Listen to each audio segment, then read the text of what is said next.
안녕하세요. 김나단 전도사입니다. 우리 교육국에서 함께하는 사순절 필사 이야기가 있습니다. 여러분들 가능한 분들은요, 함께 나오셔서 그 필사책을 하나씩 받아가시면 좋을 것 같아요. 그래서 하루에 한 장씩 조금씩 하나 요만큼 한 절을 쓰셔도 좋고 그 준비된 말씀을 다 쓰셔도 좋습니다. 그래서 말씀을 더욱더 가까이 하며 묵상하며 나아가는 우리 친구들 되었으면 좋겠고요. 함께 말씀 카드를 준비했습니다. 그래서 그 말씀 카드도 함께 읽으면서 우리 이 사순절 기간 말씀 안에 거하는 시간 되었으면 좋겠습니다. 우리 함께 꼭 참여하시고 모르시겠다는 분들은 언제든지 단톡방이든 전도사님한테 카톡 보내주시면 전도사님이 답장해드릴 테니까 함께 나아가셨으면 좋겠습니다. 우리 3월 13일 우리 이 예배 가운데 하나님의 은혜가 함께 하시길 간절히 소망합니다. 자, 3월 13일 우리 오늘 예배를 시작하도록 하겠습니다.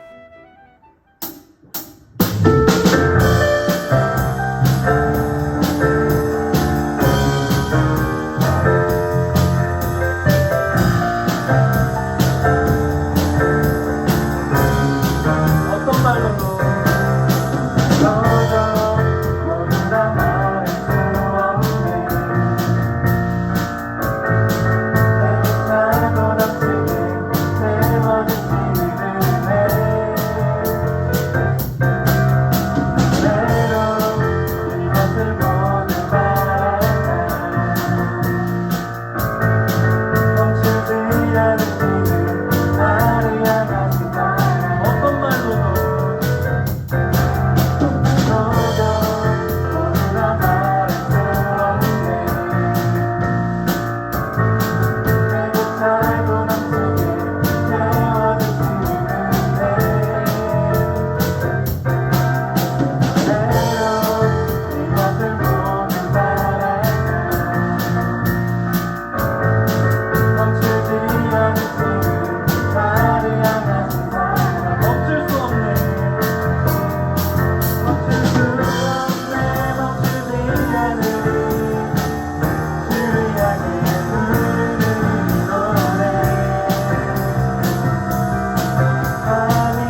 주님의 저소 삼으소서.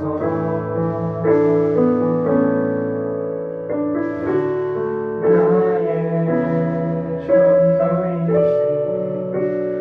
주님의 마음을 받아주소서. 나의 마음을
오늘 주신 하나님의 말씀은 누가복음 4장 31절에서 37절 말씀입니다.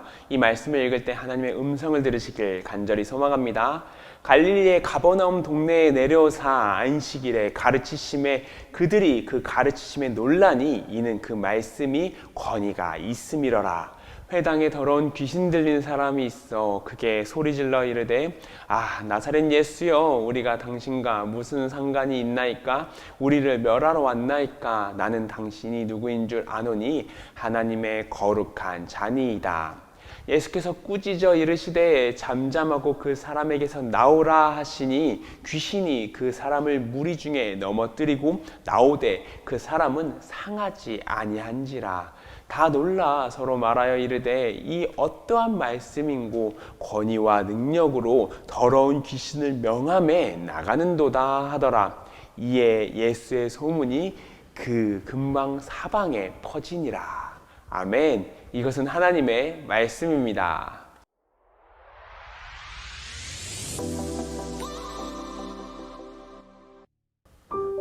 샬롬. 이렇게 복된 주일 여러분들과 함께 이 말씀의 자리에서 함께 할 수 있어 정말 기쁩니다. 특별히 여러분들이 예배드리는 그 자리마다 하나님께서 은혜와 또 사랑으로 여러분들의 그 손을 붙잡아 주실 것이며 여러분들의 이야기를 듣기 위해 그 자리를 찾아가 주실 것입니다.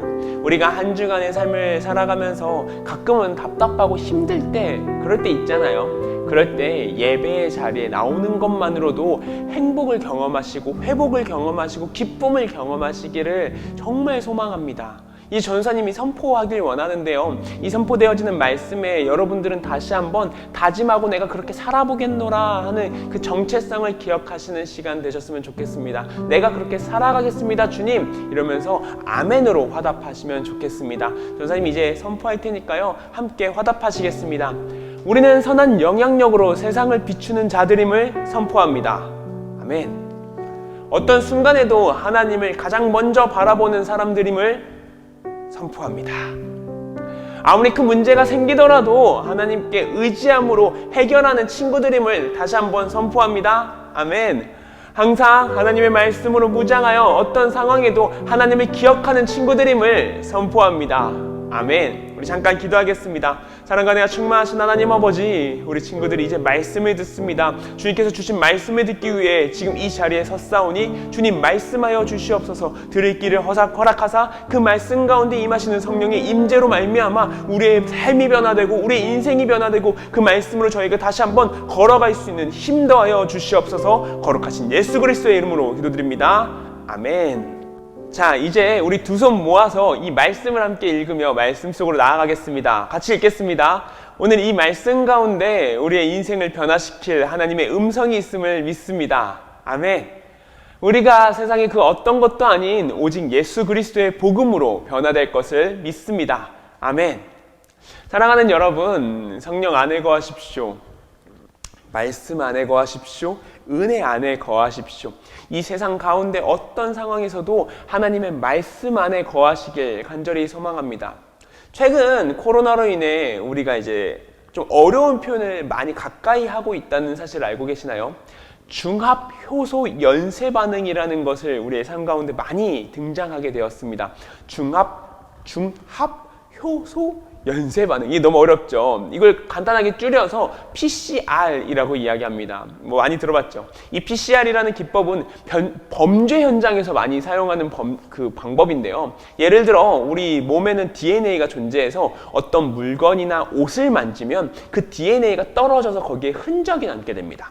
이게 매우 적어서 이게 방법이 이걸 찾아내기 어려운데 PCR이라는 방법을 통해서, 그러니까 그 DNA를 증폭시켜서 그 사람이 누군지 추적하는 방식을 사용하는 겁니다. 그러니까 우리 몸에 코로나라는 병균이 있는데 이게 조금 너무 작은 거죠. 그러니까 이 바이러스가 증식하고 있는 코나 이런 데를 DNA를 채취해서 수백 배, 수천 배를 확대하여 보면 이게 코로나다라는 것을 알 수 있다는 겁니다. 우리 인생 가운데 이 수많은 이야기들로 하여서 이유도 모르는 일들이 일어나고 고민되고 이런 순간이 등장할 때가 있습니다. 더욱이 이 한 사건이 일어났을 때 하나님께서는 어떻게 이루실지도 모르겠고 이걸 어떻게 해야 될까 고민되는 순간들이 있습니다. 그럴 때 여러분 기억하시길 바랍니다. 말씀을 묵상하는 것이, 아무도 보지 않는 곳에서 그렇게 하나님께 간절하게 기도하는 것이, 그것이 우리의 삶을 해결하고 고민을 들어줄 수 있는 말씀의 PCR이고 기도의 PCR이라는 사실입니다. 하나님의 말씀을 더욱더 들여보고 그 기도의 힘을 들여볼 수 있는 것, 그것이 바로 우리가 하나님 앞에 다가가는 방법, 그것이 바로 PCR이라는 겁니다. 우리 함께 그 말씀 속에서 우리의 하나님과 함께 동행하고 예수 그리스도의 그 임하심을 봤으면 좋겠습니다. 우리 첫 번째입니다. 말씀으로 오신 예수님. 우리가 알고 있는 그 말씀이라는 단어 있잖아요. 그게 그리스어로 로고스라는 표현에서부터 시작됩니다. 이야기라는 뜻을 갖고 있는데 이 표현을 여러분들 영어로 많이 들어봤을 거예요. 로직. 이 표현을 들어봤죠. 즉 로고스, 그러니까 논리라는 말과 연결이 되는 거죠. 근데 이 말이 말이라는 것 자체를 알다 보면 이제 사람에게 어떻게 하냐에 따라서, 그리고 어떤 상황에 하냐에 따라서 그 의미가 달라진다는 사실 알고 있죠. 자, 친구한테 이제 카톡을 해요. 뭐 해? 그럼 이제 친구한테 연락이 와요. 왜? 여자친구한테 카톡을 한다고 생각해봐요. 남자친구나. 뭐 해? 근데 왜? 다른 거잖아요. 똑같은 왜라는 왜 물어봤니라는 건데, 친구에게서의 왜는 야 바쁘면 같이 놀자는 거야? 왜? 나 왜 물어봤어? 라고 이렇게 이야기하고, 여자친구에게 온 그 왜는 이거 신경 곤두 세워야죠. 즉 지금 내가 화가 나 있는데 빨리 풀 생각 안 해? 너 지금 나 이렇게 냅둘 거야? 참 아이러니하죠. 근데 이게 부모님께서 이게 나단아 뭐하니? 왜? 라고 말하면 여러분들 그러면 안 돼요. 건들지 마! 이런 느낌이잖아요.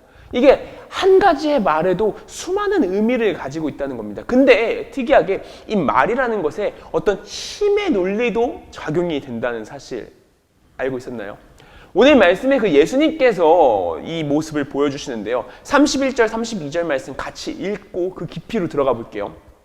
자, 오늘 말씀입니다. 갈릴리의 가버나움 동네에 내려오사 안식일에 가르치심에 그들이 그 가르치심에 논란이 이는 그 말씀이 권위가 있음이로라. 여기서 안식일 그 말씀을 전하시는 예수님의 모습을 우리는 볼 수 있습니다. 뭐 오늘로 치면 성경 공부 아니면 이제 예배 시간 정도로 이게 볼 수 있겠죠. 그리고 그 자리에 있는 사람들에게 새로운 사람이 그냥 흔히 말해서 매번 그 말씀을 듣고 있던 사람들이 듣는 거예요. 새로운 사람이 아니에요. 막 뜨거워지는 그런 상황이 아니었어요. 근데 이 말씀을 들어보니까 그 순간 이제 사람들이 놀라기 시작하는 겁니다. 왜냐하면 예수 그리스도의 그 말씀 안에 권위가 있었다라고 성경은 선포하네요. 똑같은 말씀을 전하는데 흔히 말해서 과거에 있었고 오늘도 있을 그 말씀이 똑같은 말씀인데 그 말씀 안에 뭔가 다름이 느껴졌다라고 이야기하는 겁니다. 이 장면에 마가는 다른 방식으로 서술을 하는데요. 마가는 이렇게 표현합니다. 마가복음 1장 22절 말씀입니다. 무사람이 그의 교훈에 논란이 이는 그가 가르치시는 것이 권위 있는 자와 같고 서기관들과 같이 아니함이로라. 서기관은요, 그 당시에 있던 말씀을 전해줬던, 그러니까 글씨를 쓰는 사람이었는데 그 사람들이 글씨를 읽어줄 수 있었으니까 그 말씀을 전했던 사람이에요. 근데 그 달랐대요. 뭐가 달랐냐? 이 권위라는 것, 그러니까 힘, 능력 정도로 볼 수 있는데 이 원어를 살펴보면 어떤 법적인 권위를 뜻하기도 합니다. 그러니까 군주, 이 땅을 지배하는 사람의 영향력과 같은 힘이 나타나는 겁니다. 그도 그럴 것이 예수님께서는요, 하나님의 아들이셨습니다. 믿으십니까? 아멘. 하나님의 아들이셨기에 그분은 하나님의 나라의 권세가 그대로 그분에게 있었다는 겁니다. 그러니 그 이야기 안에 진정한 권세들이 생길 수밖에 없었던 거예요. 그러니까 사람들이 놀라기 시작한 겁니다. 그 하나님의 나라의 이야기를 듣는 것만으로도 그냥 대충 들었던 그냥 논리가 없던 얘기가 아니라 정말 완벽한 이야기 안에 빠져들기 시작한 겁니다. 그리고 그 사람들은 하나님의 말씀에 집중하여 삶이 변화되는 이야기가 시작되게 된 겁니다. 그 이야기를 듣는 것만으로도 말입니다. 사랑하는 여러분, 이번 사순절 기간에 말씀을 가까이 하시길 바랍니다. 예수님의 그 발자취를 쫓아가시면 좋겠습니다. 예수님의 그 이야기에 귀를 기울이시면서 이 세상이 변화되어 보이고 그 눈을 가지고 걷는 그 여러분들이 되시길 바랍니다. 그러면 주변의 모습들이 하나씩 변화되기 시작할 것입니다. 여러분들과 함께 그 길을 걷길 바랍니다. 그 변화를 한번 체험해 보시길 바랍니다. 그분의 가르치심이 지금 이 자리, 이 순간에도 그 말씀이 성경 안에 그대로 스며들어 있고 그냥 고리타분한 옛날 얘기로 생각하지 않고 그 말씀 안에 들어간다면 하나님의 나라의 이야기가 들려올 것이며 우리를 사랑한 한 존재, 그 한 신의 이야기가 나타날 겁니다. 그 안에, 말씀 안에 거하시면 하나님과의 러브 스토리가 나와 함께 만들어진다는 사실, 그거 기억하시길 바랍니다. 우리 두 번째입니다. 예수님을 향하면 귀신은 반응합니다. 오늘 본문의 말씀은 예수님께서 가르치시는 장면이죠. 근데 여기에 플러스 한 장면이 추가됩니다. 특별히 그 악한 것에 사로잡힌 한 사람의 이야기가 같이 담겨져 있네요. 그 존재는요, 더러운 귀신 들린 사람이라고 표현됩니다. 여기서 말하는 그 더럽다는 표현은요, 도덕적으로 악하거나 음탕하거나 불순하거나 더러운 존재를 이야기한다는 겁니다. 즉 이미 손댈 수 없을 만큼 잘못된 삶을 이미 살아가고 있던 한 사람의 이야기라는 것이죠. 근데 그 사람이 말씀을 들으러 왔다는 겁니다. 그냥 일반적인 삶을 살고 있는 거죠. 똑같은 사람들과. 이 사람의 모습은요, 결코 모범이 되지 않았던 것은 확실합니다. 말씀에서는 귀신 들렸다라고 이야기하는데 이 귀신이요, 헬라어로 이해하면 이해하기가 좀 더 쉬울 겁니다. 귀신을 다이모니온 퓨뉴마라고 얘기해요. 그러니까 다이모니온이라는 것은 악한 존재, 악령 이렇게 존재하는 거고요. 푸뉴마는 숨이에요. 그러니까 공기의 흐름을 얘기하니까 이 말을 합쳐보면 귀신 들렸다라고 말하는 것은 우리가 생각하는 만큼 막 눈이 돌아가고 막 기이한 현상 이렇게 하는 것이 아니라 모습을 똑같이 하고 있는데 그 사람의 숨쉬고 살아가는 그 자체 안에 악한 사탄의 흐름이 같이 걸어간다는 겁니다. 그 자체가 귀신 들린 사람이라고 이야기하는 겁니다. 근데 이 사람이 하나님의 나라의 이야기, 즉 하나님의 말씀을 들으니 그 자체로 반응을 하기 시작하는 겁니다. 이 말씀, 이 순간을요, 세번역 성경으로 읽으면 조금 더 디테일해지는데 33절, 34절을 제가 세번역 버전으로 같이 읽어드리겠습니다. 여기 아래 있죠? 같이 읽겠습니다. 시작. 그때에 그 회당에 악한 귀신의 영에 사로잡힌 사람이 하나 있었는데 그가 큰 소리로 이렇게 외쳤다. 아, 나사렛 사람 예수님, 왜 우리를 간섭하려 하십니까? 우리를 없애려고 오셨습니까? 나는 당신이 누구인지를 압니다. 하나님께서 보내신 거룩한 분입니다. 사랑하는 여러분, 우리는요, 하나님의 존재를 믿으면서 악한 영의 존재를 믿으십니까? 믿으시길 바랍니다. 하나님이 존재한다는 뜻은요, 악령도 함께 존재한다는 사실입니다. 근데 그 존재가요, 결코 결단코 하나님의 위에 있을 수도 없으며 있어서도 안 되며 이겨낼 수도 없는 존재입니다. 막 전쟁을 펼친다 이런 개념이 아니에요. 그냥 불가능한 겁니다. 그 존재는 결국 예수 그리스도께 혼난 후에 그냥 떠난다 이렇게 말씀이 나오잖아요. 근데 이 떠날 때 보면 웃긴 게 그 사람에게서 떠날 때 그 사람을 건들지 말라라고 예수님께서 말씀하세요. 그러니까 머리털 하나도 못 건들고 상처도 못 입히고 그냥 떠나게 됩니다. 사랑하는 여러분, 오늘을 살아가면서 항상 우리가 그 예수 그리스도 안에 그런 삶을 살아가면 좋겠지만 악령이 지나가는, 그 악의 숨이 지나가는 삶을 살 수도 있습니다. 그때를요, 기억하십시오. 조심하셔야 됩니다. 매일 숨쉬는 그 모든 순간에 긴장하라 이렇게 얘기하는 게 아니라 이 악령에게 사로잡혀 우리가 숨통이 쪼이는지 내가 잘못 살아가는지를 돌아보며 살아야 한다라는 것입니다. 그렇다면 우리는 어떻게 살아야 할까요? 이제 말씀에 사로잡혀 살아갈 때, 이 말씀에 사로잡혀 살아갈 때 사순절의 말씀을 함께 필사하며 인스타에 올라오는 말씀을 읽으며 보고 기억하며 한 번씩 읽어보고 그 말씀으로 다시금 세워지는 우리 주한중고등부 친구가 되었을 때 그때 다시 한번 세워져 세상 속에서도 아무리 강력한 악한 숨이 올지라도 이겨낼 수 있는 자가 될 것이라는 것입니다. 사랑하는 여러분, 같이 이겨냅시다. 우리 함께 기도했으면 좋겠습니다. 오늘도 그 말씀 가운데 거하사 우리에게 말씀하시길 원하시는 주님, 저희가 그 말씀을 읽겠습니다. 저희가 그 말씀 안에 거하겠습니다. 주님, 그 주시는 말씀 가지고 제가 쫓아가겠습니다. 그 음성 안에 거하겠습니다. 주님, 허락하여 주시옵소서. 이렇게 함께 기도하며 이번 사순절을 다시 한번 돌아보고 다시 한번 걷겠노라 다짐하셨으면 좋겠습니다. 우리 함께 기도하시며 나아가겠습니다. 기도하시겠습니다. 사랑하는 충만하신 하나님 아버지, 우리 친구들이 기도합니다. 이 사순절 기간 가운데 주님을 사랑하고 주님께 의지하며 주님과 함께 걸어가는 삶을 살길 원하는데 저희 부족한 영이기에 우리가 부족하기에 그것을 제대로 행하지 못할 때가 있습니다. 주님, 바라기로는 우리의 삶 가운데 주님과 함께 동행하며 주님과 함께 걸으며 주님과 함께 세워지는 삶을 살길 원하오니 주님, 저희의 삶 가운데 주님의 은혜가 가득한 삶을 살길 원합니다. 주님, 함께하여 주시옵소서. 악한 영이 저희 마음 가운데 오려고 할 때도 틈탈려 할 때도 저희가 다시 한번 정신 차리고 하나님의 말씀을 붙잡으로 말미암아 예수 그리스도께서 악령을 내쫓았던 그 순간처럼 우리도 다시 한번 하나님의 말씀을 기억하며 하나님의 말씀에 사로잡혀 하나님의 영으로 말미암아 그런 악한 것들을 물러내며 물러나게 할 수 있으며 걸어가는 주님의 자녀되게 하여 주시옵소서. 사랑과 은혜가 충만하신 하나님 아버지, 저희가 기도합니다. 주님과 함께 동행하길 원하며 기도합니다. 주님과 함께 걸어가길 원하며 기도합니다. 저희의 삶 가운데 주님의 말씀에 사로잡혀 악한 영이 틈타지 않길 원합니다. 주님, 저희의 삶 가운데 주님께서 함께 하심을 저희가 기억하게 하시고 주님과 함께 동행함으로 말미암아 저희의 삶이 하나하나 변화되는 것을 저희가 느끼고 체험할 수 있도록 주님 함께하여 주시옵소서. 주님의 말씀을 듣길 원하며 주님의 말씀에 사로잡히길 원하며 주님과 함께 걸어가길 원하는 저희 주안중고등부 친구들이 오니 이 순간, 이 악한 영들이 틈타기 좋은 이 순간 주님의 말씀을 붙잡고 걸어가며 주님의 말씀에 사로잡혀 악한 영을 물러내며 걸어갈 수 있는 주님의 자녀 되게 하여 주시옵소서. 감사드리며 이 모든 말씀 살아계신 예수 그리스도의 이름으로 기도드립니다. 아멘.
우리 함께 준비된 예물 위하여서 기도하겠습니다. 사랑과 은혜가 충만하신 하나님 아버지, 우리 친구들이 주님을 사랑하는 마음으로 작은 예물 준비하였습니다. 작은 예물 가운데 주님을 향한 그 소망의 이야기가 있습니다. 주님 잘 아시지요? 이 세상에 무엇보다 가장 중요한 하나님이심을 고백하며 이 세상의 중심이 하나님이심을 고백하며 드리는 이 예물이오니 주님 이 예물을 흠양하여 받아 주시옵소서. 감사드리며 이 모든 말씀 살아계신 예수 그리스도의 이름으로 기도드립니다. 아멘. 우리 함께 주기도문 하심으로 예배 마치겠습니다. 하늘에 계신 우리 아버지, 아버지의 이름을 거룩하게 하시며 아버지의 나라가 오게 하시며 아버지의 뜻이 하늘에서와 같이 땅에서도 이루어지게 하소서. 오늘 우리에게 일용할 양식을 주시고 우리가 우리에게 잘못한 사람을 용서하여 준 것 같이 우리 죄를 용서하여 주시고 우리를 시험에 빠지지 않게 하시고 악에서 구하소서. 나라와 권능과 영광이 영원히 아버지의 것입니다. 아멘.